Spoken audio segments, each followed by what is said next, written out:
যে আজি আমি 4 গৰাকী প্ৰাৰ্থীক পোষ্ট গ্ৰেজুৱেট টিচাৰৰ নিযুক্তি পত্ৰ দিম 177 গৰাকী প্ৰাৰ্থীক গ্ৰেজুৱেট টিচাৰৰ চাকৰি নিযুক্তি পত্ৰ দিম 98 গৰাকী প্ৰাৰ্থীক আমি এলপি স্কুলত দিম আৰু 98 গৰাকীক আমি এমই স্কুলত নিযুক্তি দিম শিক্ষা বিভাগক মই অনুৰোধ কৰিম যে আমাৰ কেতিয়াবা মোক আচ্ছা লৰা সকলে এসিএমএছৰ কাৰ্যকৰ্তাসকলে দুখ কৰে যে বাগিচাৰ পৰা পাছ কৰা ডাক্তৰ সকলে বাগিচাত চাকৰি নকৰে তেওঁলোকে বাগিচালৈ ঘূৰি যাব নোখোজে মই আজি নিযুক্তি পোৱা যুৱক যুৱতী সকলক অনুৰোধ কৰিম আমি আপোনালোকক চাহ বাগিচাৰ হাইস্কুল সমূহত পোষ্টিং দিবলৈ চেষ্টা কৰিম আপোনালোকে যেন আনন্দ সহকাৰে সেই পোষ্টিং সমূহ গ্ৰহণ কৰে আৰু বাগিচালৈকে গৈ আমাৰ বাগিচাৰ নতুন প্ৰজন্মটো আগুৱাই আনিবৰ কাৰণে আপোনালোকে যেন প্ৰচেষ্টা কৰে সকলোৰে ক্ষেত্ৰত প্ৰযোজ্য নহব যিমান পাৰে শিক্ষা বিভাগে প্ৰয়াস কৰিব আপোনালোকে তাত নিশ্চিতভাৱে আমাক সহযোগিতা কৰিব আজি দিনটোত আমি অসমৰ মহাবিদ্যালয়সমূহক বিনামূলীয়া এডমিশনৰ বিপৰীতে তেওঁলোকে নিৰ্ধাৰণ কৰা ফিজ প্ৰাপ্য ফিজ আজি আমি উভতাই দিবলৈ ইয়াত সমবেত হৈছো এই বছৰ আমি উচ্চতৰ মাধ্যমিক প্ৰথম আৰু দ্বিতীয় বৰ্ষত 2,47,568 গৰাকী ছাত্ৰ ছাত্ৰীক আমি বিনামূলীয়া নামভৰ্তি কৰাইছো তেওঁলোকে যদি টকা দি নামভৰ্তি কৰিব লাগিলেহেঁতেন 2000ৰ পৰা 4000 টকা নিজে দিব লাগিলেহেঁতেন গুৰুত্বপূৰ্ণ কথা এই যে এই 2,47,568 গৰাকীৰ প্ৰায় 1,20,000 ছাত্ৰী তেওঁলোকে অকল নামভৰ্তিয়ে বিনামূলীয়াকৈ পোৱা নাই তেওঁলোকে চৰকাৰৰ পৰা মাহত 1000 টকা কৈও এতিয়া নিযুত মইনা আঁচনি লাভ কৰি আছে তানে আপোনালোকে চিন্তা কৰিব পাৰে যে অসম চৰকাৰে শিক্ষাৰ ক্ষেত্ৰত কিমান বিনিয়োগ কৰিছে এটা সময়ত কোৱা হৈছিল যে এইখন চৰকাৰে ৰাজহুৱা শিক্ষা ব্যৱস্থা শেষ কৰি দিব কিন্তু আজি আমি গৌৰৱান্বিত যে আমাৰ চৰকাৰৰ দিনত ৰাজহুৱা শিক্ষা ব্যৱস্থাত অধিক ছাত্ৰ ছাত্ৰীয়ে নামভৰ্তি কৰিছে চাহ বাগিচাত আদৰ্শ বিদ্যালয় খোলাৰ পিছত এতিয়া বড়ো জনগোষ্ঠী আহি কৈছে আমাৰো আদৰ্শ বিদ্যালয় হ'ব লাগে মৰাণ মতকে কৈছে আমাৰো আদৰ্শ বিদ্যালয় হ'ব লাগে অৰ্থাৎ আমি ৰাজহুৱা শিক্ষা ব্যৱস্থাত এটা গতিশীলতা আনিব পাৰিছো একোখন হাইস্কুলত নতুনকৈ নিৰ্মাণৰ বাবে আমি 8 কোটিৰ পৰা 10 কোটি টকা পৰ্যন্ত ব্যয় কৰিছো আজি দিনটোত 1000খন হাইস্কুল হায়াৰ সেকেন্ডাৰী স্কুল আমি নতুনকৈ নিৰ্মাণ কৰিছো আজি আমাৰ বাবে একে ধৰণে আমি অকল উচ্চতৰ মাধ্যমিকত বিনামূলীয়া নামভৰ্তি কৰোৱা নাই স্নাতক আৰু স্নাতকোত্তৰ 367খন ডিগ্ৰী কলেজ আৰু 127খন আমাৰ যত বিশ্ববিদ্যালয়ৰ পাঠদান কৰা হয় 367খন মহাবিদ্যালয় আৰু বিশ্ববিদ্যালয়টো আমি এই ধৰণে ছাত্ৰ ছাত্ৰীক আমি বিনামূলীয়া এডমিশন প্ৰদান কৰিছো এই বছৰ 1,75,081 গৰাকী ছাত্ৰ ছাত্ৰীয়ে আমাৰ মহাবিদ্যালয়সমূহতো নামভৰ্তি কৰিবলৈ সক্ষম হৈছে আজি আমি অসম চৰকাৰে এই নামভৰ্তিসমূহ কৰাৰ ফলত আমাৰ মহাবিদ্যালয়সমূহৰ যি ক্ষতি হয় অৰ্থাৎ তাতে বহুত বিলাক টিচাৰ্ছ আছে কলেজত বহুত কাম কৰিব লগা থাকে ছাত্ৰ ছাত্ৰী এডমিশনৰ ফিজেদি তেওঁলোকে এই কামবিলাক সমাধান কৰে কিন্তু যেহেতু এডমিশনত টকা লব পৰা নাই কলেজসমূহত স্বাভাৱিকভাৱে অসুবিধা হয় আৰু তাৰ কাৰণে আমি সিদ্ধান্ত লওঁ যে আমি কলেজ বিলাক স্কুল বিলাকক তেখেতসকলক যি ক্ষতি হৈছিল তাক আমি চৰকাৰে বাজেটৰ পৰা টকা দি আমি উভতাই দিম আজি আমি প্ৰথম কিস্তি হিচাপে স্কুল সমূহলৈ 21.85 কোটি টকা আৰু কলেজ আৰু বিশ্ববিদ্যালয়ৰ বাবে 127 কোটি টকা আজিৰ সভাৰ জৰিয়তে আমি উভতাই দিম ইয়াৰ আৰু বহুখিনি পুঁজি তেওঁলোকে পাবলগীয়া থাকিব আমি দ্বিতীয় কিস্তিত আন ধনসমূহ মুকলি কৰি দিয়াৰ আমি ব্যৱস্থা কৰিম অসমৰ শিক্ষা ব্যৱস্থাত বিনামূলীয়া সাইকেল বিনামূলীয়া স্কুটি বিনামূলীয়া নামভৰ্তি নিযুত মইনা পৰীক্ষা মেট্ৰিক হায়াৰ সেকেন্ডাৰী পৰীক্ষাৰ ফিজ ৰেহাইকে ধৰি আজি আমি আমাৰ চৰকাৰী আৰু ৰাজহুৱা শিক্ষানুষ্ঠানত পঢ়া দুখীয়া আৰু মধ্যবিত্ত ছাত্ৰ ছাত্ৰীৰ বাবে এটা সুৰক্ষা চক্ৰ আমি নিৰ্মাণ কৰিছো আজি কোনো লৰা ছোৱালীয়ে টকাৰ অভাৱত বিদ্যালয় মহাবিদ্যালয়ৰ পৰা আতৰি যাবলগীয়া হোৱা নাই আৰু আমি সেই ক্ষেত্ৰত অসমে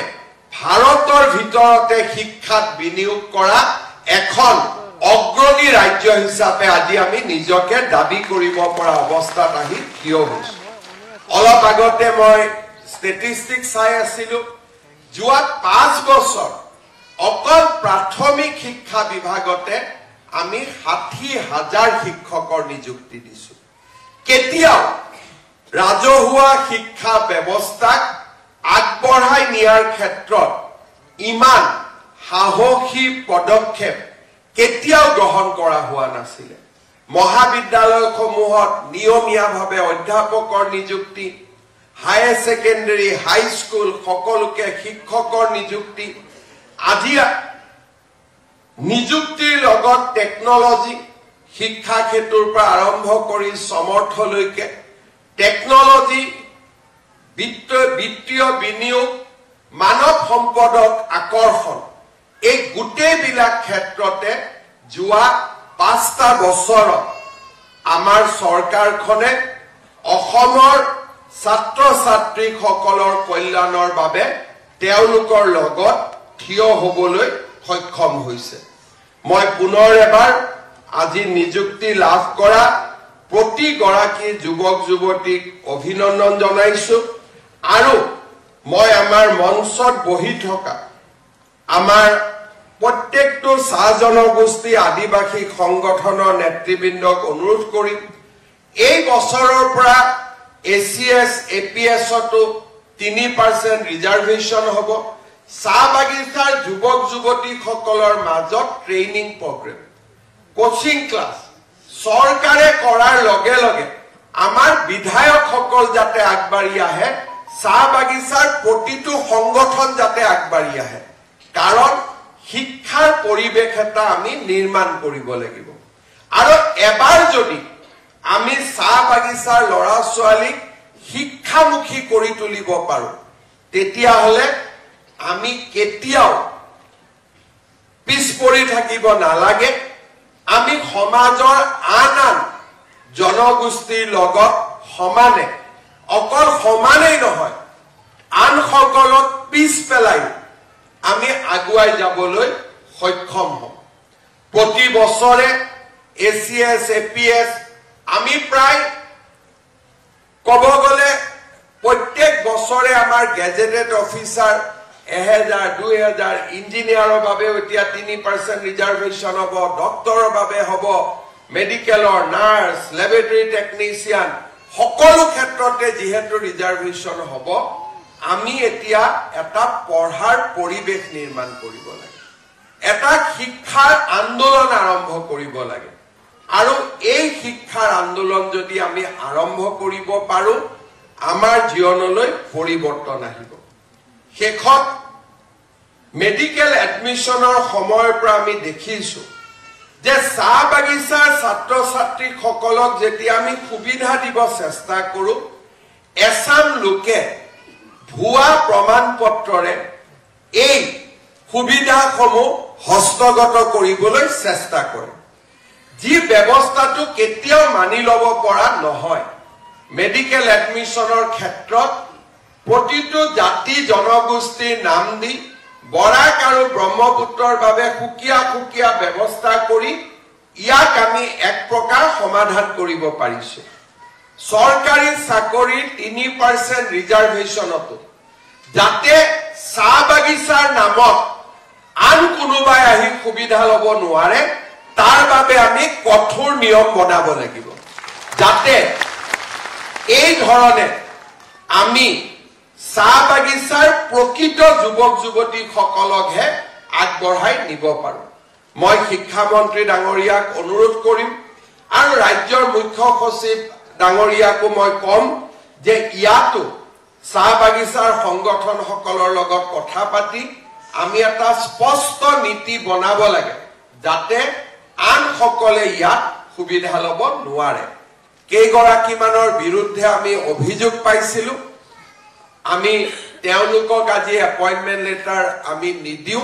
আমি অনুসন্ধান কৰিম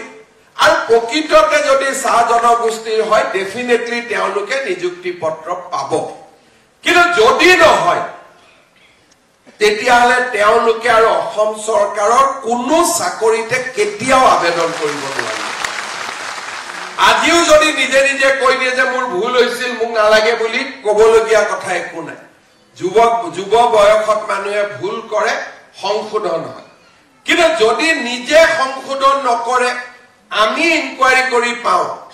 যে তেওঁলোকে এই সুবিধাটো নকল কাগজ পত্ৰ বনাই ল'ব চেষ্টা কৰিছিল তেতিয়াহলে আমি কঠোৰ ব্যৱস্থা ল'ব লাগিব যিসকলৰ উইধে লৈ আছে তেওঁলোকে এবাৰ চিন্তা কৰি চাব যদি তেওঁলোক বাগিচাৰ নহয় নিজে নিজে তেওঁলোকে জনাব পাৰিব যে ফৰ্ম ফিল আপ কৰোঁতে আমাৰ ভুল হৈছিল কোনো কথা নাই যুৱক যুৱতী এই বয়সত মানুহে ভুল কৰে কিন্তু সোঁৱৰাই দিয়াৰ পিছতো যেতিয়া দ্বিতীয়বাৰ ভুল কৰে তেতিয়াহলে কিন্তু তাত শাস্তিৰ ব্যৱস্থাও থাকিব লাগিব নহলে সংশোধন নহব সেই দিশত মই সকলোকে এবাৰ লক্ষ্য কৰিবলৈ অনুৰোধ কৰিম কিন্তু যিসকল উইধেলৰ ভিতৰতো প্ৰকৃত চাহ জনগোষ্ঠীৰ লোক আছে আদিবাসী লোক আছে তেওঁলোকে চিন্তা কৰিব নালাগে কাৰণ আমাৰ যিটো কনসাৰ্ন সেইটো নকল কাগজক লৈহে প্ৰকৃত কাগজ থকা লোকসকলক লৈ সেই কনসাৰ্ন আমাৰ নাই গতিকে আমি চিন্তাও কৰাৰ প্ৰয়োজন নাই আজি যিসকলে শিক্ষক শিক্ষয়িত্ৰী হিচাপে যোগদান কৰিব চাহ বাগিচাৰ ৰিজাৰ্ভেশনৰ আপোনালোক প্ৰথম বেচ ডেফিনেটলি আগত ওবিসি হিচাপে বহুত শিক্ষক শিক্ষয়িত্ৰী হৈছে এবাৰ কংগ্ৰেছ চৰকাৰ দিনত 50 গৰাকী হাই স্কুলৰ টিচাৰ দিয়া হৈছিল কিন্তু তেতিয়া এমএলএ মন্ত্ৰী ৰিলেশন বিলাককে দিছিলে জেনেৰেল মানুহে পোৱা নাছিলে মই যেটো জানো সব তেতিয়াৰ দিনৰ বাঘা নেতা ৰিলেটিভ বিলাককে দিছিলে 2-4 জনক মও চিনি পাওঁ মও যেটো কংগ্ৰেছত আছিল কিন্তু আজি এইটো প্ৰথমবাৰ ইয়াৰ ভিতৰতো কোনো এমএলএৰ ফুল খালি নাই আছে নেকি আছে যদি হাত দাঙি দিয়ক আমাতে এমএলএ সকল ইয়াতে বহি আছে নেকি কাবাৰ ফুল খালি কাৰুটো নাই ভাইক ককাই কোনবা আছে নেকি কাৰু নাই আৰু এইখিনি মই কিয় ক'ব পাৰো মোৰ সাহস আছে যে এইখন চৰকাৰে নিকাই নিযুক্তি দিছে ইয়াত 1% তাতে কোনো ভেজাল যদি কোনোবা ফুল খালি থাকেও তেওঁ থিয় হৈ ক'ব পাৰিব যে মই ফাৰ্স্ট ক্লাছ হয় সেই কাৰণে মই পাইছো ইমান সাহস আমাৰ থাকিব লাগিব আৰু মই নিজেও কম মন্ত্ৰী এমএলএ লৰা ছোৱালীয়ে নিয়মমতে এনেকে পঢ়িব লাগে যাতে আইএস পাব পাৰে কাৰণ তেওঁলোকৰ সুবিধা বেছি আমাৰ ইয়াৰ বহুতে লাইট নোহোৱাকৈ পঢ়িছে আমাৰ লৰা ছোৱালীয়েতো লাইটত পঢ়ে এয়াৰ কণ্ডিশনত থাকে গতিকে আমাৰ লৰা ছোৱালী শিক্ষক চাকৰিও পাব লাগে প্ৰফেসৰো পাব লাগে পাৰিলে আইএস এপিএস আৰু ডাঙৰ চাকৰিটো আমি প্ৰতিযোগিতা কৰিব লাগে বাধা কোনো নাই কিন্তু ইয়াত কোনো ৰাজনীতি নাই একো নাই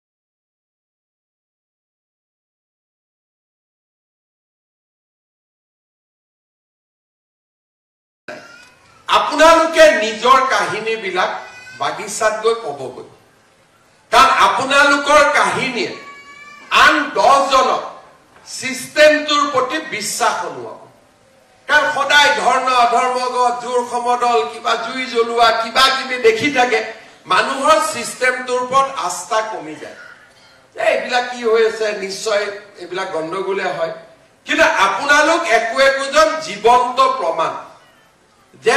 সিস্টেমত আমি ন্যায় পাব পাৰো কোনেও তো কালিলৈকে আশা কৰা নাই কি হ'ব কি নহব লাহে লাহে আপোনালোকে বুজি আছে নহয় ইয়াতে মেৰিটৰ বাদে একো নহয় আপোনালোকৰ কথাবিলাক যেতিয়া বাগানত গৈ কব 10 জন বাগানৰ লৰাই পঢ়িবৰ কাৰণে ওলাই আহিব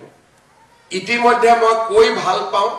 যে আমাৰ বাগিচাৰ স্কুলবিলাকত যথেষ্ট ষ্টুডেন্ট হৈছে ভাবিব নোৱাৰা ধৰণে ষ্টুডেন্ট হৈছে হাই স্কুলৰ মই আন হাই স্কুলৰ প্ৰধান শিক্ষকসকলক নামাতো কিন্তু বাগিচাৰ প্ৰধান শিক্ষকসকলৰ লগত বছৰত মই এবাৰ তেওঁলোকৰ লগত কথা পাতো যে কি সুবিধা কি অসুবিধা যোৱা 3টা বছৰত মই দেখিছো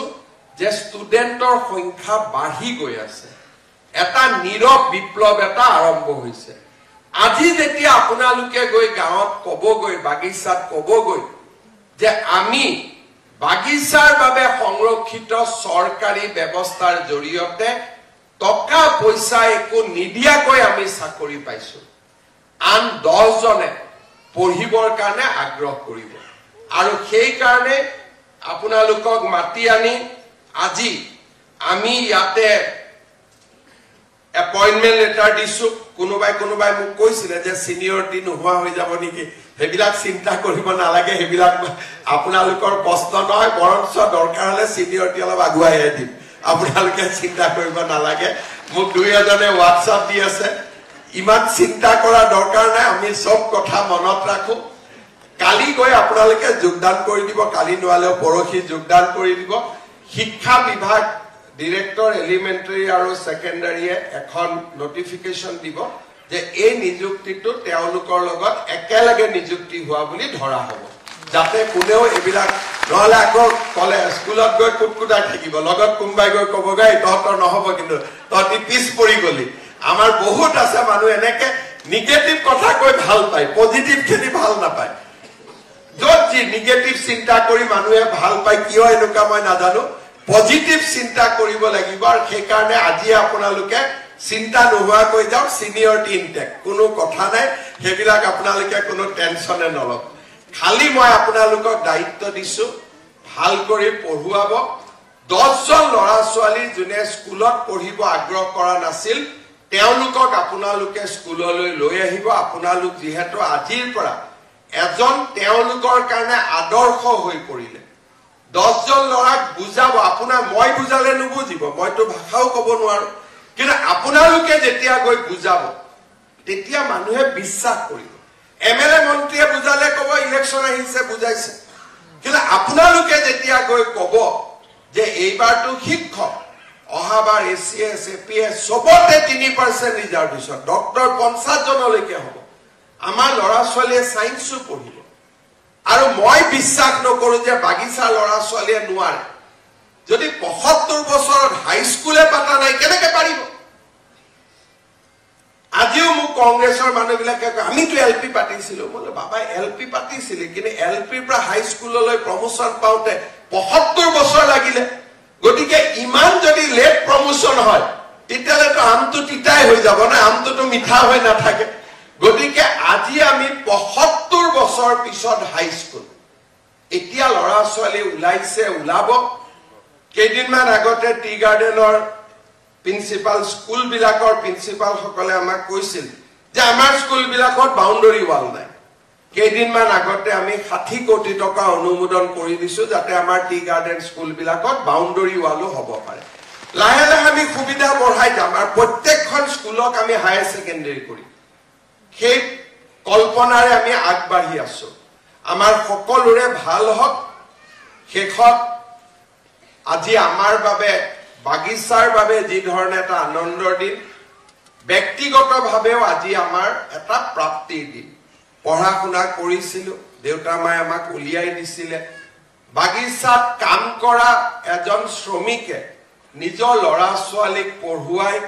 এই পৰ্যায়লৈকে আনাটো সহজ কথা নহয় কোনোবা দেউতাক যদি ওলাই আহিছিলে দেউতাকো ওলাই আহিছিল ককা দেউতাকৰ কষ্টৰ কাৰণে কাৰণ বাগিচাৰ মাজৰ পৰা ওলাই আহি পোষ্ট গ্ৰেজুৱেট টিচাৰ হোৱা গ্ৰেজুৱেট টিচাৰ হোৱা এটা কাৰোবাৰ বহুত বেছি যদি ত্যাগ নাথাকে ই কেতিয়াও সম্ভৱ নহয়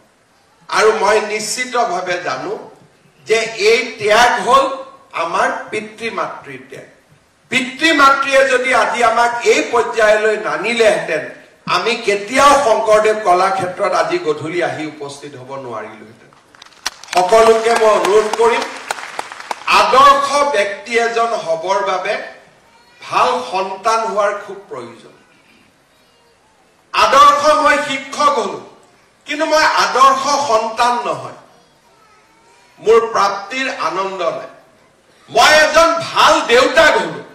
লৰা ছোৱালী কোচিঙত লৈ যাওঁ স্কুলত লৈ যাওঁ সুইমিঙত লৈ যাওঁ পঢ়াবলৈ যাওঁ মই আদৰ্শ পিতৃ হলো আদৰ্শ মাতৃ হলো কিন্তু আদৰ্শ সন্তান হ'ব নোৱাৰিলো মোৰ লৰা ছোৱালীও মোক সন্দেহৰ চকুৰে চায় যে মোৰ দেউতা আদৰ্শ সন্তান নহল গতিকে মই কেনেকৈ আদৰ্শ সন্তান হম যদি আমাৰ লৰা ছোৱালীক আমি আদৰ্শ সন্তান হোৱাটো বিচাৰো আমি নিজে আদৰ্শ সন্তান হ'ব লাগিব সেইকাৰণে সকলোকে মই অনুৰোধ কৰিম কোনেও যেন দেউতাক মাকৰ প্ৰতি থকা দায়িত্ব নাপাহৰে প্ৰতিটো মুহূৰ্ততে দেউতা মাই যাতে কষ্ট নাপায় দেউতা মাই আমাক যলৈকে লৈ আহিলে সেই জায়গাত থিয় হৈ আমি দেউতা মাক কৃতজ্ঞতা জনাম আৰু দেউতা মাৰ আশীৰ্বাদ থাকিলে পিতৃ মাতৃৰ আশীৰ্বাদ থাকিলে মানুহে কোনো বাধাক বাধা বুলি নাভাবে এভাৰেষ্ট সন্মুখত থিয় হলেও মানুহে এভাৰেষ্টটো বগাই পাৰ হৈ যাব যদি সেই সন্তানৰ ওপৰত পিতৃ মাতৃৰ আশীৰ্বাদ থাকে সকলোকে পুনৰ এবাৰ অভিনন্দন জনালো আৰু সকলোৰে পিতৃ মাতৃক মোৰ ফালৰ পৰা সেৱা আগবঢ়াই মই মোৰ বক্তব্যৰ সামৰণি মাৰিছো ধন্যবাদ জয় হিন্দ বন্দে মাতৰম